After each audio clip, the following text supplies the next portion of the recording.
Assalamualaikum warahmatullahi wabarakatuh. Yang kami hormati Bapak Tony Arifin STMkom selaku dosen pengampu mata kuliah Data Analis dan Big Data. Kami selaku kelompok 4 akan mempresentasikan hasil analisis kami dan pengerjaan melalui data analis dan big data pada neural network. Adapun anggota kelompok kami, yang pertama Ita Rosita dengan NIM 652320004, Jingga Aulia 652231010, dengan saya sendiri Jini Amelia Hertika dengan NIM 652320003, dan Misha Dara Putri dengan NIM 651019, dan Tiara Agustina dengan NIM 652322010. Baik, untuk selanjutnya akan disampaikan oleh Jingga. Baik. Di sini ada pengertian neural network. Neural network atau jaringan saraf tiruan adalah salah satu algoritma dalam machine learning yang dirancang dengan meniru cara kerja jaringan syaraf pada otak manusia. Algoritma ini mampu mempelajari pola dari sekumpulan data melalui proses pelatihan, sehingga dapat digunakan untuk melakukan prediksi, klarifikasi, maupun pengenalan pola yang kompleks. Pada otak manusia, miliaran neuron saling terhubung dan bekerja sama untuk memproses informasi. Prinsip yang sama diterapkan pada neural network, yaitu menggunakan neuron-neuron buatan yang saling terhubung melalui bobot. Setiap neuron menerima informasi, mengolahnya, kemudian meneruskannya ke neuron berikutnya hingga menghasilkan sebuah keputusan atau prediksi.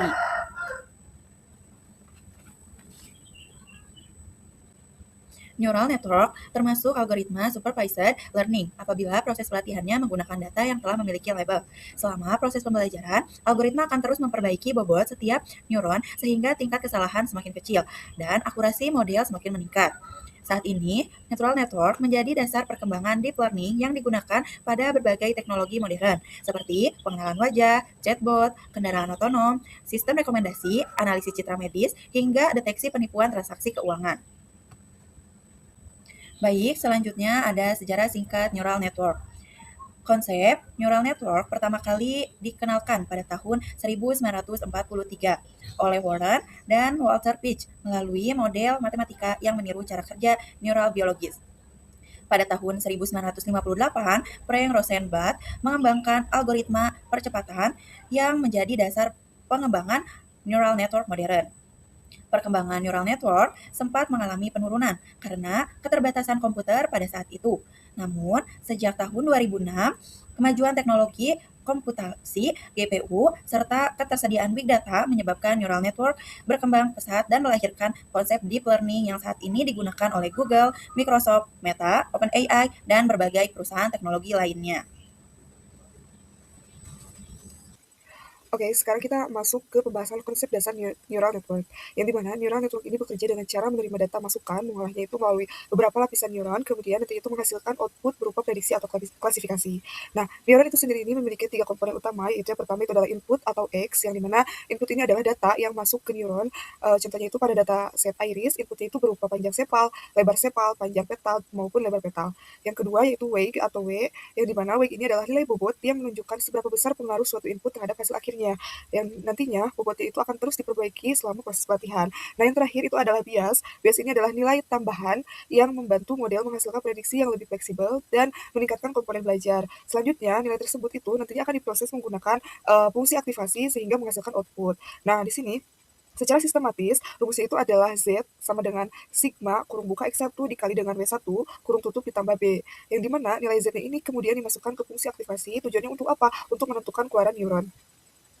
Selanjutnya di sini terdapat arsitektur neural network. Neural network di sini terdiri atas 3 lapisan atau layer. Yang pertama ada input layer. Input layer di sini merupakan lapisan pertama yang menerima seluruh data masukan. Nah, di lapisan ini tidak melakukan perhitungan yang kompleks, melainkan hanya meneruskan data ke hidden layer. Sebagai contoh, pada dataset iris terdapat 4 variabel sehingga terdapat 4 neuron pada input layer. Nah, yang kedua ada hidden layer.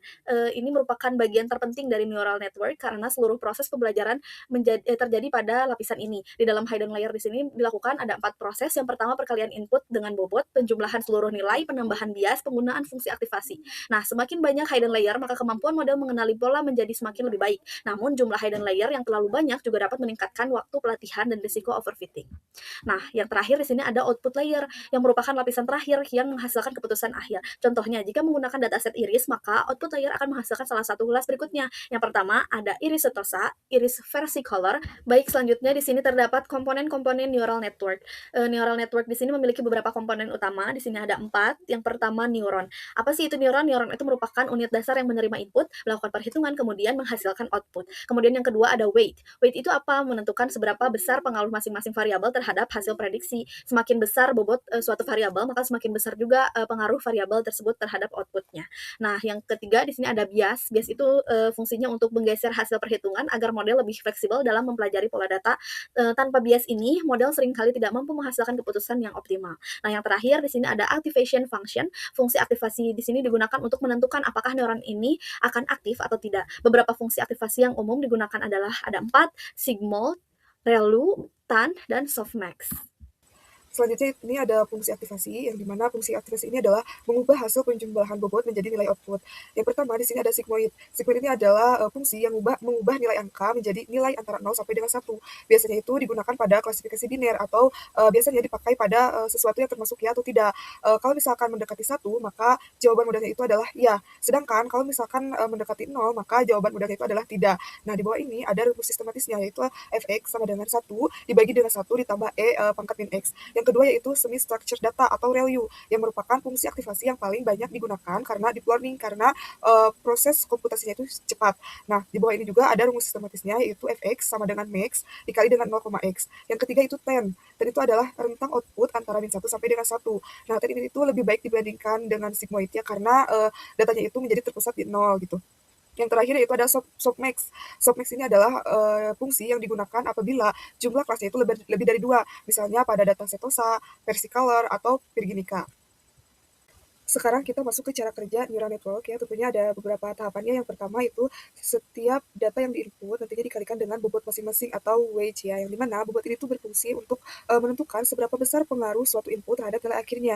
Yang kedua yaitu semua hasil perkalian itu dijumlahkan jadi satu nilai. Yang ketiga, setelah dijumlahkan maka sistem itu akan menambahkan nilai bias. Nilai bias ini membantu model supaya lebih fleksibel dalam membuat keputusan dan hasil prediksinya itu akan lebih akurat gitu ya. Yang keempat yaitu hasilnya itu dimasukkan ke fungsi aktivasi. Tadi kan saya sudah jelaskan ya bahwa data itu nanti dimasukkan ke fungsi aktivasi seperti sigmoid, ReLU, TAN, atau softmax gitu ya. Fungsi aktivasi ini tuh nantinya yang menentukan apakah informasi tersebut itu diteruskan atau tidak menjadi output gitu. Yang kelima, diperoleh output sementara, yaitu prediksi awal yang dibuat oleh neural network itu sendiri gitu. Yang keenam, outputnya itu dibandingkan dengan target sebenarnya. Yang ketujuh, dihitung besar kesalahan atau errornya. Artinya, kalau ternyata masih salah, maka sistem itu akan menghitung errornya atau tingkat kesalahannya. Yang kedelapan, errornya itu nantinya digunakan untuk memperbaiki bobot menggunakan backpropagation. Backpropagation itu artinya proses di mana neural network ini akan belajar dari kesalahannya gitu. Yang terakhir yaitu prosesnya itu diulang berkali-kali hingga errornya ini menjadi semakin kecil. Baik, di sini ada kelebihan neural network. Ada beberapa keunggulan, antara lain yang pertama, mampu mengenali pola data yang sangat kompleks, di mana hal ini dikarenakan neural network ini dapat mempelajari hubungan antar data yang rumit, sehingga cocok digunakan pada masalah seperti pengenalan wajah, suara, maupun gambar. Yang kedua, memiliki tingkat akurasi yang tinggi. Jika model ini dilatih menggunakan data yang cukup dan berkualitas, maka hasil prediksi yang akan dihasilkannya biasanya sangat baik.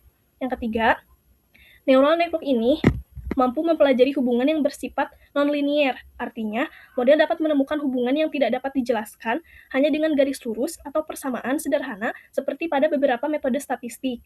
Yang selanjutnya, neural network ini juga dapat mengolah data dalam jumlah yang sangat besar. Semakin banyak data yang digunakan dalam proses pelatihannya, biasanya kemampuan model dalam mengenali pola juga akan semakin baik. Dan yang terakhir, model dapat terus belajar dan meningkatkan performanya melalui proses pelatihan dan pembaruan bobot secara berulang, maka tingkat kesalahan atau errornya akan semakin kecil, sehingga hasil prediksi menjadi akan lebih akurat. Selanjutnya adalah kekurangan neural network. Selain memiliki kelebihan, neural network juga memiliki beberapa kelemahannya, yaitu membutuhkan data dalam jumlah yang besar. Hal ini karena model harus mempelajari banyak contoh, agar mampu mengenali polanya dengan baik. Jadi, jika data yang digunakannya terlalu sedikit, maka hasil prediksinya juga akan kurang akurat. Yang kedua, memerlukan waktu pelatihan yang relatif lama. Jadi, semakin banyak data dan semakin kompleks arsitektur jaringan yang digunakannya, maka waktu komputasinya juga akan semakin lama. Yang ketiga, membutuhkan spesifikasi komputer yang tinggi. Neural network ini memerlukan perangkat keras atau komputer dengan spesifikasi yang cukup tinggi. Pada model yang besar, biasanya dibutuhkan prosesor yang cepat atau GPU agar proses pelatihannya dapat berjalan secara efisien. Yang selanjutnya, hasil prediksi sulit dijelaskan karena bersifat black box. Artinya, meskipun model dapat memberikan hasil prediksi yang akurat, seringkali sulit untuk menjelaskan secara rinci bagaimana model tersebut mengambil keputusannya. Dan yang terakhir, rentan mengalami overfitting apabila jumlah data terlalu sedikit. Neural network ini juga rentan mengalami overfitting, yang artinya kondisi ketika model terlalu menghafal data pelatihan sehingga performa sangat baik pada data yang sudah dipelajari, tetapi kurang baik ketika digunakan untuk memprediksi data yang baru. Baik, setelah kita tadi melihat bagaimana tata cara kerja neural network pada contoh data iris, kita dapat disimpulkan bahwa neural network atau perceptron merupakan algoritma machine learning yang meniru cara kerja neural pada otak manusia untuk melakukan proses pembelajaran dan pengambilan keputusan berdasarkan data yang diberikan. Yang kedua, fungsi neural network adalah mengenali pola, mengelompokkan atau mengklasifikasikan, memprediksi, serta membantu proses pengambilan keputusan berdasarkan data. Yang ketiga, pada penelitian ini, neural network diterapkan pada dataset iris untuk mengklasifikasikan dua jenis bunga, yaitu iris setosa dan iris versicolor. Berdasarkan nilai sepal light dan sepal white, proses training dilakukan secara manual menggunakan Microsoft Excel melalui perhitungan delta W dikali X dengan fungsi aktivasi, threshold, dan prediksi, YPRED, error, dan pembuatan bobot weight update. Hasil training menunjukkan bahwa seluruh data berhasil menghasilkan dengan benar sehingga errornya 0 semua pada hasil pertama, dan juga proses testing juga menunjukkan bahwa data uji berhasil diprediksi sesuai dengan kelas sebenarnya. Kesimpulan, algoritma neural network mampu menjelaskan klasifikasi data iris dengan baik pada contoh data yang digunakan serta memberikan hasil prediksi yang sesuai dengan targetnya. Baik, demikianlah presentasi pada kelompok kami. Terima kasih sebelumnya. Wassalamualaikum warahmatullahi wabarakatuh.